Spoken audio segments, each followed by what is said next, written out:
low pollution environments, in this case a multi-city study from Finland. I'm originally from Serbia, but I'm currently in my third year of studies in the Wesley-student Zivulovic College, and I have done this project with two of my professors, Dr. Liliana and TÖRÖK and Dr. Zsolt. So let's get started. The four cities measured in this study are Helsinki, Oulu, Tampere, and Romania, which these are their locations in Finland. Helsinki, a little bit about all the cities. Helsinki is, of course, the capital of Finland. It's located on the Gulf of Finland, on the shore, at the very south of the country. This is a center of politics, education, finance, culture, and research of the whole country, and it forms a metropolitan region with other surrounding towns such as Espoo and Vantaa, and together with them, it has a population of around 1.4 million people. The next city is Oulu, which is located on the northwestern coast of the country at the mouth of River Oulu. This is a major high-tech center and has IT and wellness technology, as well as a very good field in information technology in their university, which is in the top 2% of universities nationally in Finland. Oulu has been selected also as the European Capital of Culture for 2026, and it has a population of around 200,000 people. Tampere, our fourth city, is located between two lakes on the south of Finland, between two lakes, Lake Nashiari and Puhiari, which have rapids that connect them, which have been a source of power throughout history. And as well, this has been a very important industry center for Finland in the past, so it used to be called Manchester of the North. And it has a population of around 350,000 people, considering it also a major city. Rovaniemi, our fourth and final city, is located on the border of the Arctic Circle, the northernmost city in this study, between rivers and Kamioki and Unasioki. And this is the largest city by land cover area in whole Europe. However, it has a population of around only 6,000 people, which of them 10,000 are students, being considering it a university city. Also, fun fact, this is officially known as hometown of Santa Claus, which brings a lot of tourism to this place. This is a map of regions in Finland with these four cities as their capitals. The first one was Uusimaa, capital Helsinki, Ostrobothnia, capital Oulu, Pirkanmaa, capital Tampere, and Lapland, covering most of the north, capital Rovaniemi.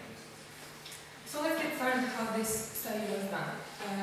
This began as a semester project for my college, which happened last year from September 9th to November 18th. However, it continued in the second cycle from May 19th to September 29th this year, and it is still ongoing as research and data collection for my thesis, bachelor thesis. So the categories of data that were collected are current weather, current pollutants, and health and activities, all collected in the source of AccuWeather, which is a reliable source for all weather and air quality data. We've separated these cities into two categories. First category being Helsinki and Tampere, which are more urban and major cities like the metropolis, which are located also in the south of Finland. And the second are less urban, smaller cities in the north, which will be significant later. But for now, the first category, of course, because it's a more urban area, more urban cities, they have higher traffic rates and therefore sources of primary pollutant emissions, proving that pollution in this country, which already has low pollution, is not zero, not absent. However, in the north, there are lower pollution rates than in the south because of the size of the cities. Also, in the north, the colder climate will have an effect on health problems in a different way than in the first category. The situation on the national level in Finland, as you can imagine, is considered a country with a very low pollution rate and a high good air quality, which is confirmed by many sources such as the World Health Organization and European Environment Agency. From this graph right now, we can see the death rate from air pollution in Finland all the way from 1990 to 2021 by our world in data, showing that a sudden increase from over 25 deaths a year to less than 5 from air pollution, which can be also observed from this next set of graphs on the emissions of single pollutants in Finland throughout history from 1750 to 2022, which show the increase of all concentration of these pollutants from around 1950 until about 1990 or 2000s, when it decreased, showing the Finland's ability to maintain or lower their pollution rates in this century. This is also confirmed by the Sustainable Development Report, which ranked Finland as #1 for the past 5 years in a row. So the main lesson or idea that guided this research is that all pollution does not mean zero, and this can be evident from our following graphs and our results. This is a comparative analysis of air quality indexes based on fine particulate matter's frequency. We measured this in micrograms per cubic meter, and then we separated them into categories as excellent, fair, and poor. And from this first graph, we can see the higher frequency of excellent values in the northern cities, comparing to the southern cities, which showed some poor values out of all of them. However, in the coarse particulate matter, the pollution overall was lower, and more excellent values were recorded all the way, and no poor values at all were collected. Next is the nitrogen dioxide, which showed a significant difference, similarly to fine particulate matter, to having almost 100% frequency of excellent values in the northern cities, and a mix of excellent and fair values in the southern cities, having less than 10% of poor values as well. So overall still good, but there are some pollution. Next we have ozone, which showed interesting and different results from the previous pollutants. Showing that the first 3 cities, Helsinki, Oulu, and Tampere, had very excellent values overall. However, in Romania it showed more high frequencies, suggesting that maybe this is due to the damage or thinning of the ozone layer in the North Pole.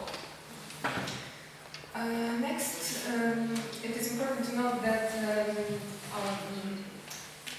sulfur dioxide and carbon monoxide were recorded to be excellent 100% of the time, therefore no graphs are presented on them, as well as tree pollen, ragweed pollen, mold, and grass pollen for the allergies category, which is our next topic. The comparative analysis of favorable conditions for the occurrence of allergies based on dust and dander frequency, which showed low frequencies for all cities mostly, some being very high in Rovaniemi only. Next, we have comparative analysis of favorable conditions for the occurrence of some health symptoms.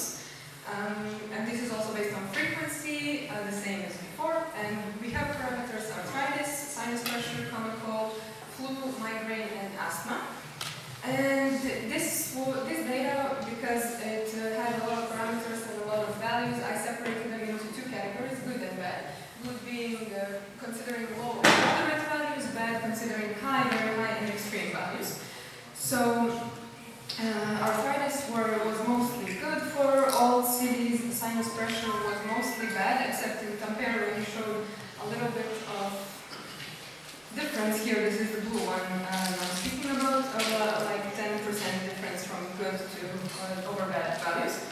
And then we have common cold, which was bad mostly in northern cities, showing that this is mostly due to the cold climate in the north. Flu, which showed mostly good, a few bad in the north as well due to the climate.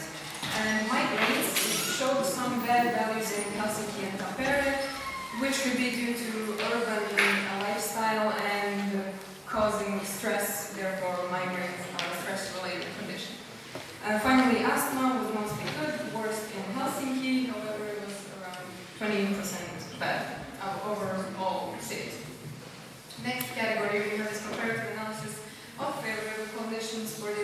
outdoor activities.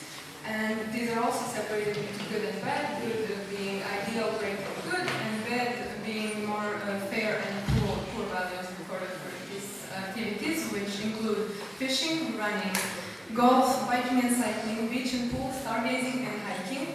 And activities such as running, cycling, hiking, which do not necessarily require good and warm weather conditions, showed very good results overall.